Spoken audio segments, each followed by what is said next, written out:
Nos últimos meses, um certo padre tem utilizado suas homilias para fazer críticas que têm causado inquietação entre muitos fiéis.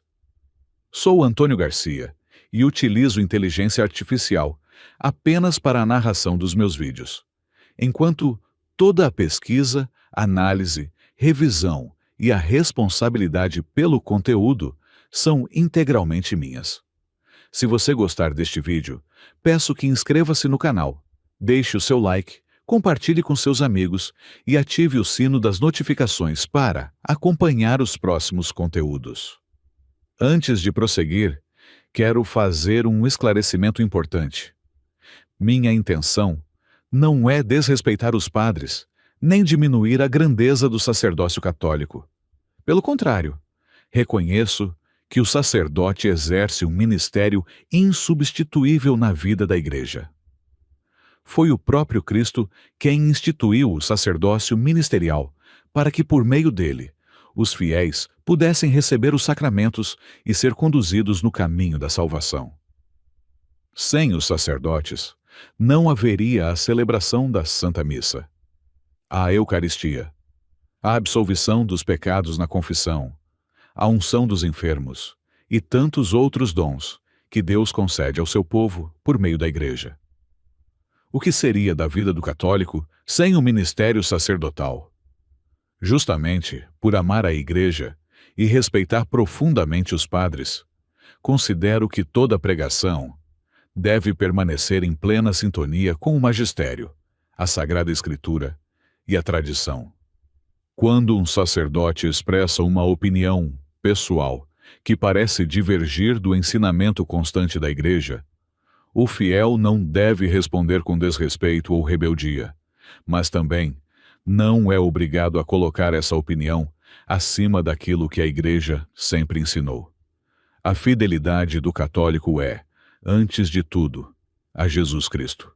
E Cristo continua ensinando sua Igreja, por meio da Sagrada Escritura, da Sagrada Tradição e do Magistério.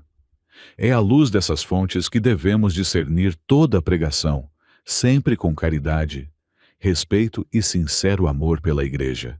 Entretanto, em diferentes ocasiões, ele criticou quem se confessam mensalmente, dando a entender que essa prática seria um exagero. Mais recentemente, passou também a criticar diversas devoções marianas, como a consagração à Santíssima Virgem, o uso do escapulário do Carmo e outras expressões tradicionais de piedade tão presentes na vida da Igreja. Essas posições naturalmente despertam questionamentos. Afinal, correspondem ao ensinamento oficial da Igreja Católica? Ou refletem opiniões pessoais? A resposta não deve ser buscada em preferências individuais, mas no magistério da Igreja, no catecismo, nos documentos dos concílios, nas encíclicas dos papas e no testemunho dos santos que ao longo de 2000 anos viveram e ensinaram a fé católica. É verdade que, nas últimas décadas, surgiram dentro da Igreja diferentes correntes teológicas, algumas das quais foram objeto de correções por parte do magistério quando o apresentaram interpretações incompatíveis com a doutrina católica. Entre elas, determinados aspectos da chamada teologia da libertação receberam advertências da Santa Sé por utilizarem análises inspiradas no marxismo ou por reduzirem a missão da Igreja a uma dimensão predominantemente sociopolítica. Por essa razão, este vídeo não pretende julgar pessoas nem intenções. Seu objetivo é muito mais simples e importante: confrontar determinadas afirmações com aquilo que a Igreja ensina oficialmente. Veremos, com base no Catecismo da Igreja Católica, no Concílio Vaticano II, nos documentos dos papas e no testemunho de inúmeros santos, que a confissão frequente, a autêntica devoção mariana, a consagração a Nossa Senhora e o uso dos sacramentais, como o escapulário, não apenas são permitidos, mas fazem parte do rico patrimônio espiritual da Igreja Católica e continuam sendo recomendados aos fiéis quando vividos de maneira correta e sempre orientados para Jesus Cristo. E mais, se um padre me diz que não devo cultivar a devoção à Santíssima Virgem, que a confissão mensal é desnecessária ou que o rosário não tem importância para a vida espiritual, prefiro permanecer fiel ao ensinamento constante da Igreja e ao testemunho dos santos. Afinal, quem merece maior credibilidade? Uma opinião pessoal ou a experiência espiritual de homens e mulheres que a própria Igreja canonizou como modelos de santidade? Prefiro seguir São Luís Maria Grignion de Montfort, cuja obra Tratado da Verdadeira Devoção à Santíssima Virgem recebeu o reconhecimento de inúmeros papas e continua sendo uma das maiores referências da espiritualidade mariana. Para ele, a verdadeira devoção a Maria jamais afasta alguém de Cristo. Ao contrário, conduz a uma união mais perfeita com o Salvador.